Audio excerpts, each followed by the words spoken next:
How great is God, exalted in power, majestic above all. The heavens tell of his greatness. The skies display his awesome craftsmanship.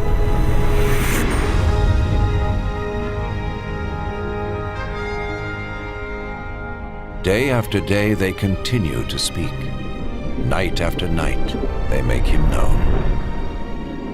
In creating the heavens, God also created the earth and formed man from the dust of the ground and breathed into his nostrils the breath of life.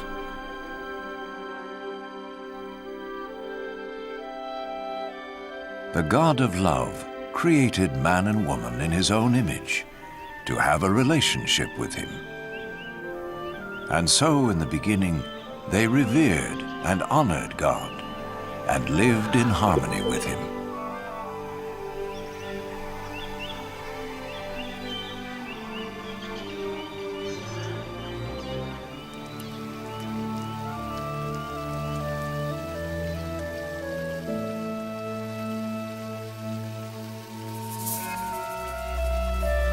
This continued until one day Satan tempted the woman to eat the forbidden fruit, and she gave it to the man, who also ate. In so doing, mankind rebelled against God and went their own way.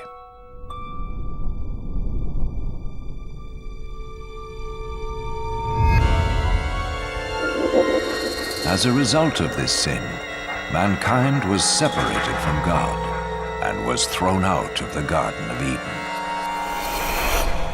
But God still loved mankind. It was never his desire to be separate from those he created. Yet how could God be holy and the source of perfect justice if he did not judge mankind for their sin? In his holy book, God reveals his plan to save the world from his judgment. One of the first to see this plan unfold was Abraham.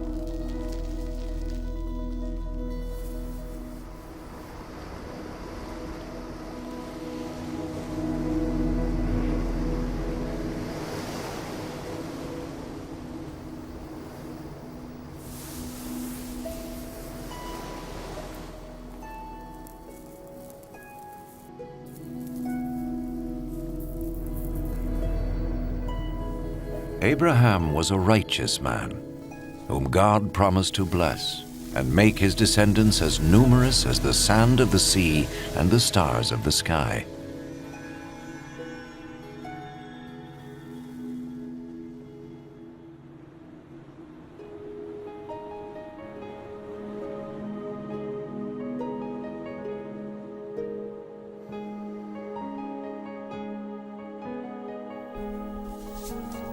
To test his obedience, God told Abraham to sacrifice his son as an offering to him. Abraham trusted God and sought to obey him.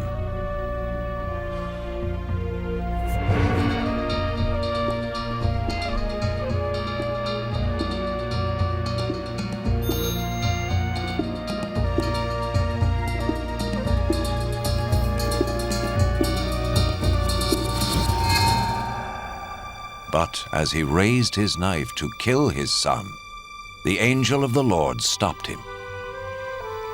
He saw that Abraham feared God and was willing to obey him.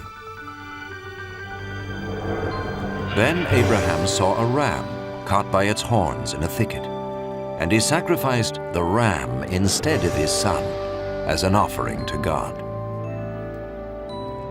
And so God showed Abraham that a lamb or similar animal was to be slain as a temporary covering for sin until God would provide his ultimate sacrifice to pay for the sins of mankind. Instead of sin separating man from God, the sacrifice would restore their relationship. The Holy Scriptures speak of one who was to come and be the ultimate sacrifice for the sins of the world, As the ram took the place of Abraham's son, so this one who would come would take man's place, so he could be forgiven. Some refer to this person as the Messiah, the one who would come and reconcile the world back to God once and for all.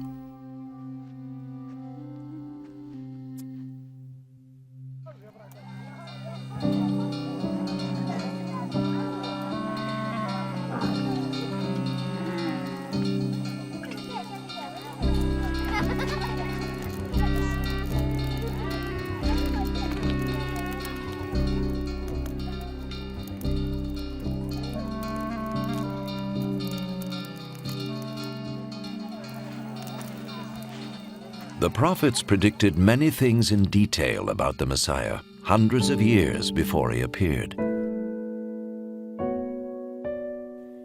The prophet Isaiah foretold that his birth was to be a miraculous one.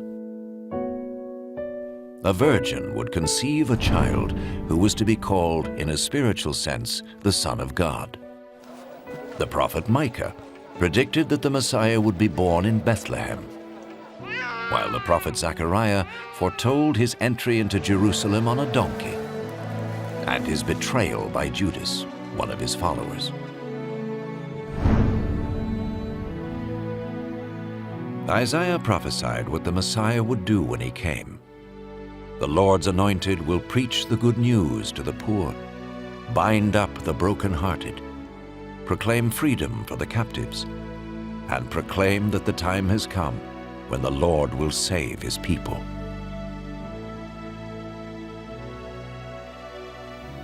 So who was the Messiah? In the first century, a prophet came called Jesus. Some thought he was the one the prophet spoke about. Could this be? Did his life fulfill what was predicted of him? Was Jesus more than a prophet? What follows is his story, based on eyewitness accounts as recorded in the Holy Scriptures. An actor plays the part of Jesus, and though no actor is worthy of such a role, it has been done so that we may understand and benefit from the life of Jesus.